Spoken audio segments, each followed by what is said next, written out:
I never imagined that the woman my son loved would one day make me feel like an uninvited guest in my own family. That evening when I sat at the dinner table, surrounded by laughter and the clinking of dishes, I realized something had changed. Something dark, something painful. My daughter-in-law, Emily, looked right into my eyes and said words so cruel. I still hear them echoing in my head every night. It was supposed to be a simple family dinner. Nothing fancy, just my son, his wife, and me.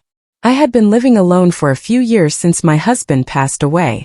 My son Daniel would visit occasionally, and I looked forward to every visit like a child waiting for Christmas. He was my only son, the light of my life, and I had poured everything into raising him after his father died. So when he married Emily, I welcomed her with open arms. I wanted to be the kind of mother-in-law who treated her daughter-in-law like her own daughter. But things didn't go that way. At first Emily was sweet, too sweet. She called me Mom, brought me flowers and smiled every time I visited. But slowly I started noticing little changes. The smiles became forced, the calls fewer, and when I visited their home, she'd act tense. I told myself she was just busy, maybe stressed. I didn't want to believe that there was something deeper brewing under that polite mask.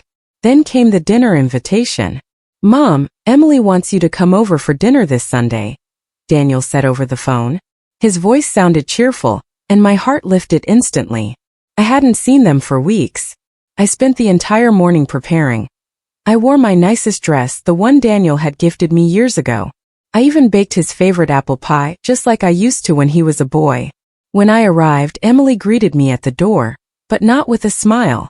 Her lips were tight, her tone polite but cold. "Oh, you're here early," she said, glancing at the clock. "We weren't expecting you for another half hour." "I thought it'd be nice to come and help with dinner," I replied with a warm smile, holding out the pie. "I made this for you both." Her eyes dropped to the pie, then back to me. "Oh, that's sweet," she said flatly. "But I already made dessert. You really didn't need to." I felt a small sting, but I brushed it off. "That's okay," I said softly. "Daniel always loved my pie."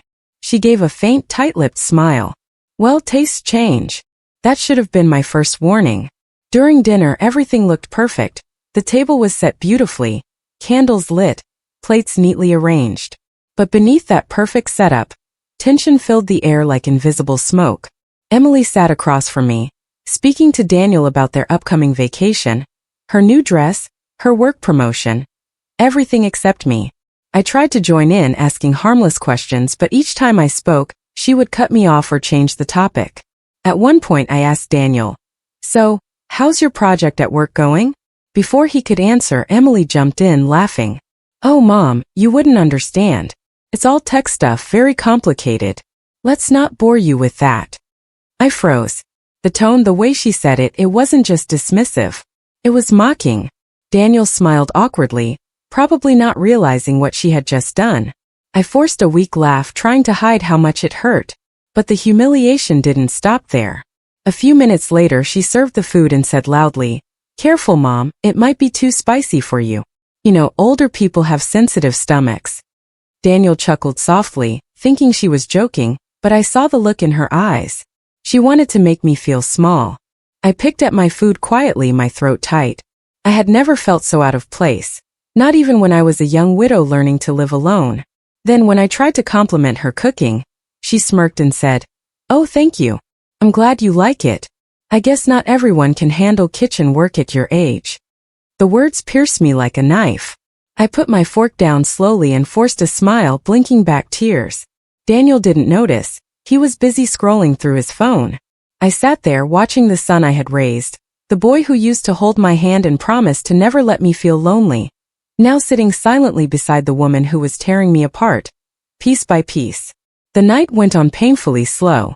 Every word out of Emily's mouth felt like a tiny stab, carefully designed to humiliate me, but done so subtly that it looked innocent to anyone else.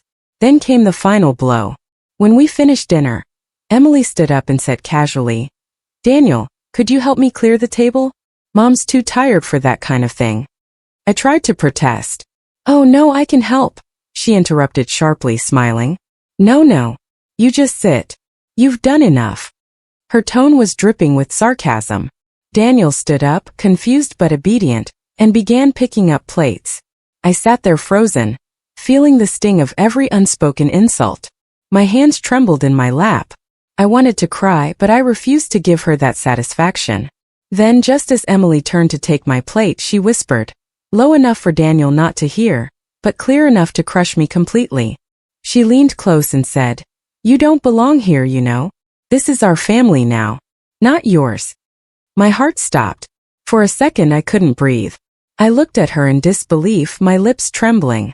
Before I could say anything, she straightened up and smiled sweetly at Daniel, taking the plate from my hands. I sat there silently watching her walk away. And that's when I noticed something. Daniel had stopped mid-step. His phone slipped from his hand, landing on the floor with a soft thud. He had hurt her. And the look on his face was nothing I'd ever seen before. Daniel's face froze as Emily disappeared into the kitchen, completely unaware that her words had just shattered the air between us. The silence that followed was deafening. He stood there for a long second, his eyes locked on me, his expression a mixture of shock and disbelief. I quickly looked away, pretending to wipe something from my lap, my heart pounding so hard I thought he could hear it. "Mom, what did she just say to you?" he asked quietly. His voice was calm, but I could sense the storm beneath it.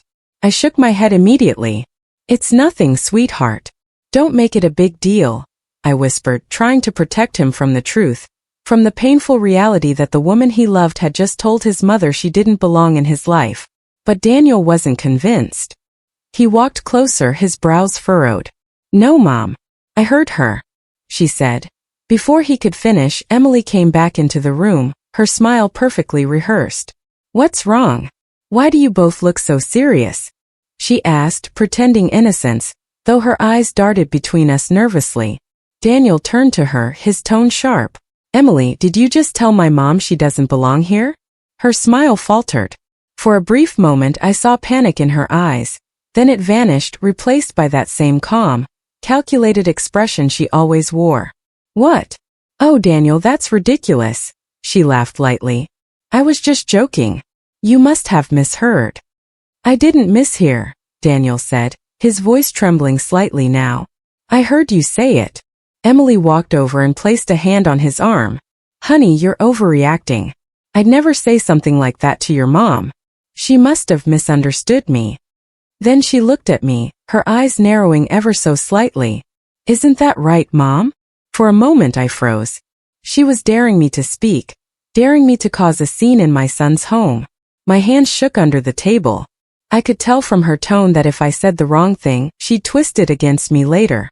I forced a weak smile and said softly, "Maybe I did misunderstand." Daniel looked between us, confused, upset, torn. "Are you sure, Mom?" he asked again, searching my face. I nodded, even though my throat burned with unshed tears. "Yes, honey. It's fine. Let's just forget it." Emily exhaled dramatically and patted Daniel's arm. "See? Everything's fine. You're always so protective of her," she said with a playful laugh that made my stomach twist. The rest of the evening was painfully awkward. I wanted to leave, but I didn't want to upset Daniel further. So I stayed sitting quietly, letting Emily chatter about vacation plans and renovations, pretending nothing had happened. Daniel tried to smile, but his eyes kept drifting toward me, guilt clouding his expression. When I finally stood up to leave, Emily followed me to the door. "Good night, Mom," she said sweetly. "Next time, maybe you can call before coming early. You caught me a little off guard today." Her tone was polite, but the message was clear. I wasn't welcome without permission. As I stepped outside into the cold night air, I felt a tear roll down my cheek. I didn't know if Daniel believed her lies, or if he was simply too afraid to face the truth. Either way, I knew something inside our family had cracked, and it would never be the same again. Days passed in silence. Daniel didn't call, and I didn't want to bother him. I spent my days watering the plants in my small garden, staring out the window and pretending everything was normal. But deep down, I felt something was coming, something that would change everything. Then one afternoon, Daniel showed up at my doorstep.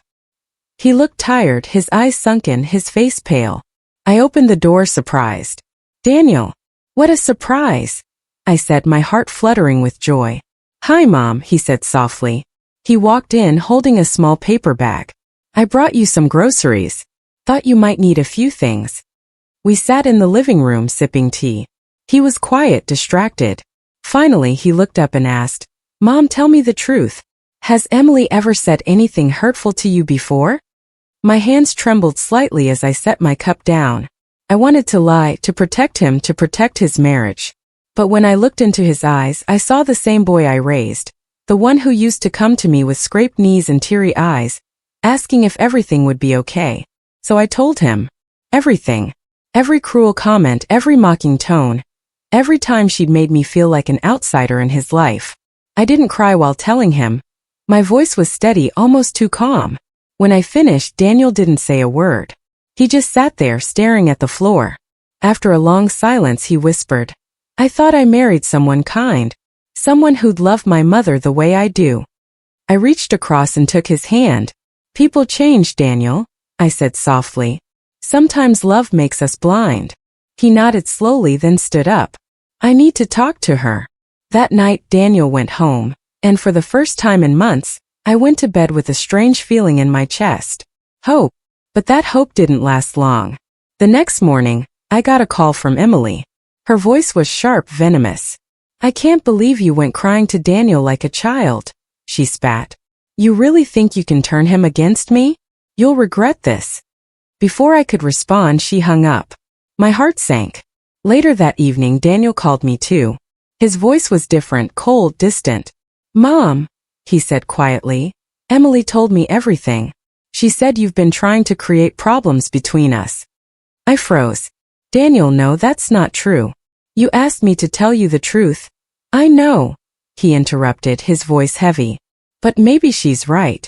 Maybe I shouldn't have put you in the middle of this. The line went dead. My hands trembled as I held the phone, tears streaming down my face. I didn't just lose a fight that day. I lost my son's trust. But what I didn't know was that the universe had its own way of revealing the truth. Because the next dinner, the one that would change everything, was already being planned. And this time Daniel would see more than just words. He'd see who Emily truly was with his own eyes. A week passed and I tried my best to move on, though my heart ached like an open wound. The silence from Daniel felt heavier with each passing day. I kept replaying our last call in my head, wondering if he truly believed I was trying to destroy his marriage. The thought tore me apart. Then, out of nowhere, I got another call from him. His voice sounded forced, almost rehearsed. Mom, he said, Emily wants to invite you for dinner again this Sunday. She wants to make peace. I froze. The last dinner was still fresh in my mind. Her cruel words, her smirk, the humiliation I had endured. My instinct told me to refuse, to protect myself from another heartbreak. But then Daniel added softly, Please, Mom, do it for me. I just want things to be normal again. And just like that, I agreed. Because no matter how much she hurt me, Daniel was still my son. I'd do anything to see him happy again. That Sunday evening, I dressed carefully. I didn't want to look too formal or too casual. I wanted to show respect, but also calm strength. I wore a simple light blue dress and carried a small box of chocolates. When I reached their house, I noticed something strange right away. Emily opened the door with a wide, forced smile. Oh, you came, she said cheerfully. Come in, Mom. Dinner's almost ready. Her voice was sweet, but her eyes told a different story. There was something calculating behind them. Still, I smiled politely and stepped inside. The dining table looked elegant. Candles, fine plates, everything perfectly arranged. Daniel was sitting at the head of the table, but his eyes looked tired, his smile strained. I greeted him softly, and he nodded, though he didn't look directly at me. Let's eat, Emily said brightly, taking her seat. The dinner started off normal enough. Emily served the dishes, complimented my dress, even asked if I liked the food. But the entire time her tone felt staged, like she was putting on a performance. Daniel was unusually quiet, his eyes shifting between us like he was waiting for something.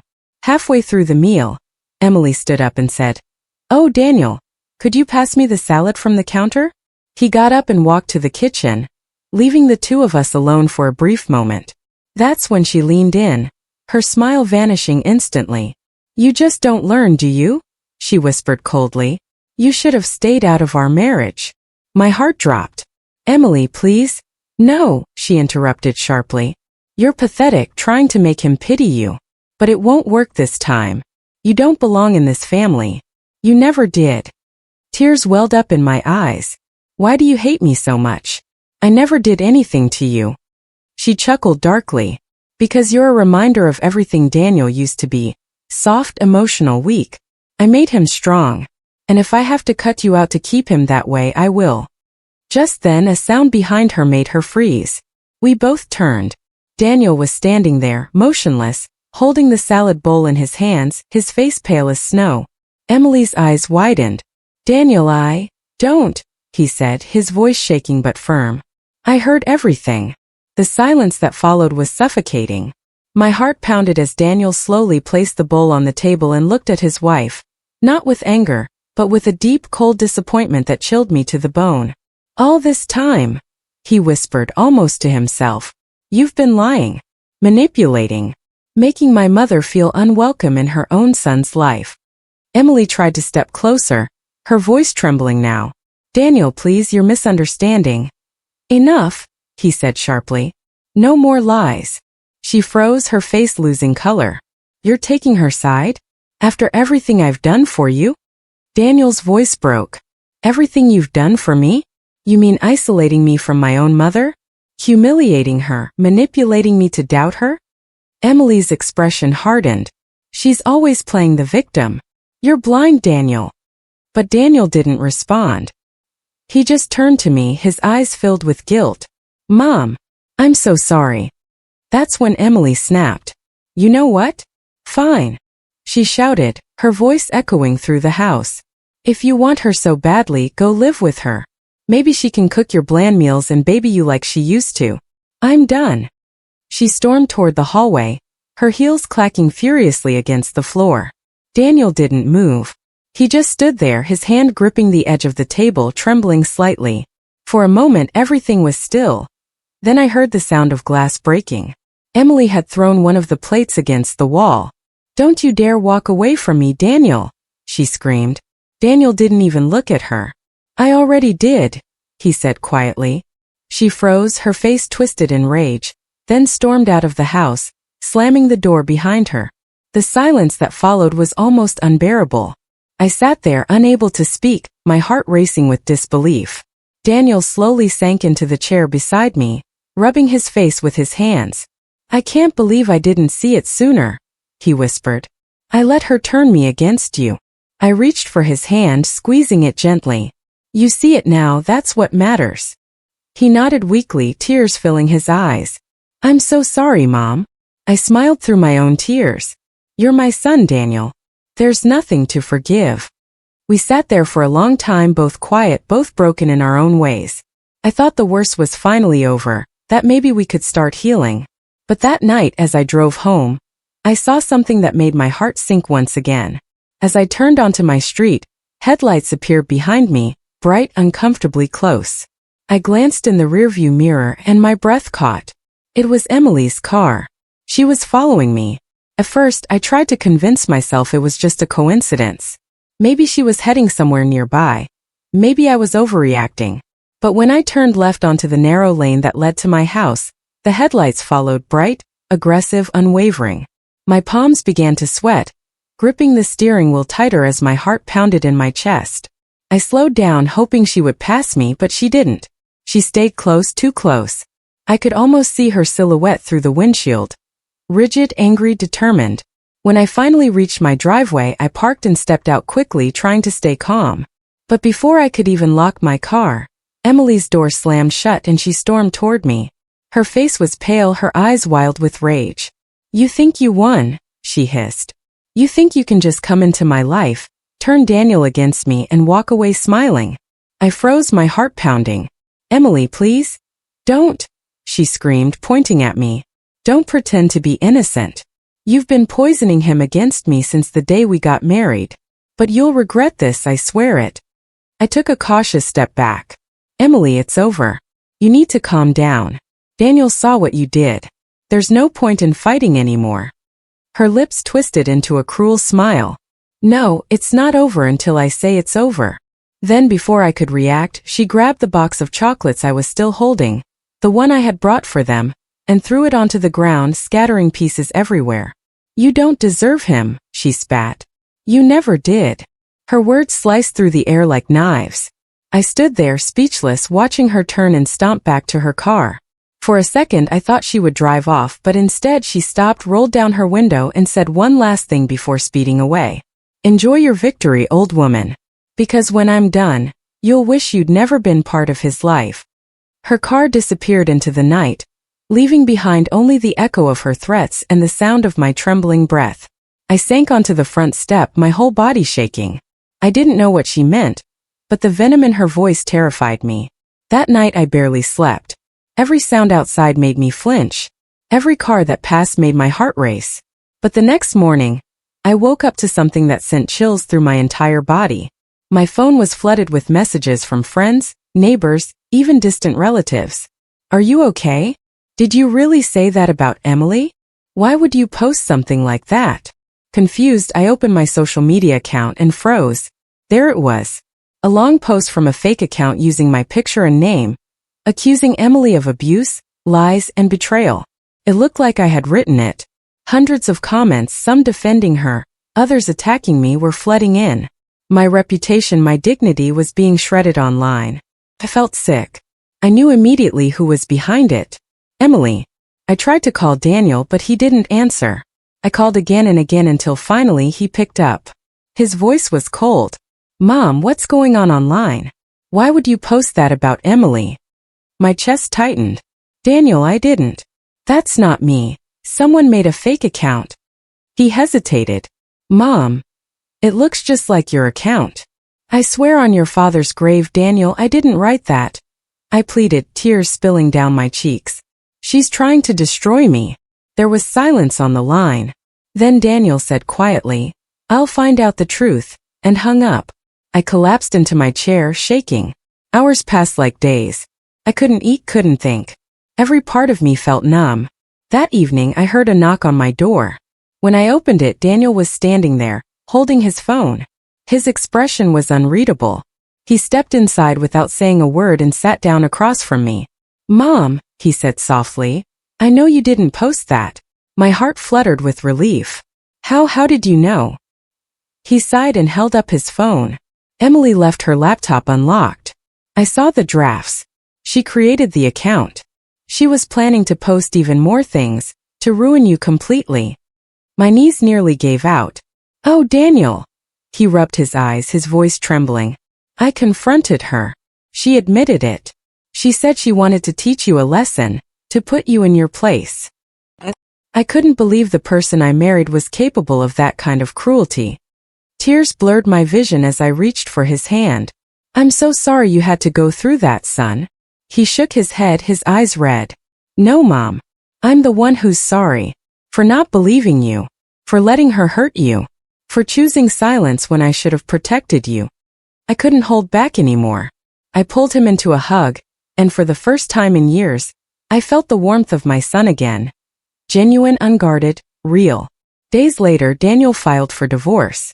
Emily tried to manipulate him again, sending tearful messages and apologies, but he didn't respond. The truth had burned through her lies, leaving nothing but ashes. Months passed and slowly the noise faded. The online rumors died down, the fake accounts were deleted, and peace returned to our lives.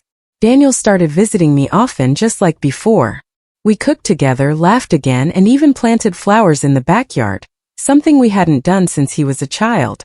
But one afternoon, as we sat drinking tea on the porch, Daniel asked quietly, "Do you think people can change, Mom?" I looked at him, the sun setting behind him, and smiled sadly. "People can change, yes. But not everyone chooses to." He nodded slowly, lost in thought. "You know," he said after a while, "I used to think love was about loyalty no matter what. But now I know love means protecting what's right, even if it hurts." I smiled faintly. "That's a hard lesson, son. But you learned it well." That evening after he left, I sat by the window watching the sky turn orange and gold. For the first time in a long time I felt peace, not the kind that comes from forgetting but from surviving. Emily had tried to break me, But in the end, she only reminded me of my strength. And Daniel, he finally saw everything. Not through my words, not through my pain, but with his own eyes. Sometimes life doesn't give us justice right away. Sometimes it waits, quietly, patiently, until the truth finally walks into the light. And when it does, it's brighter, louder, and more powerful than any lie ever told.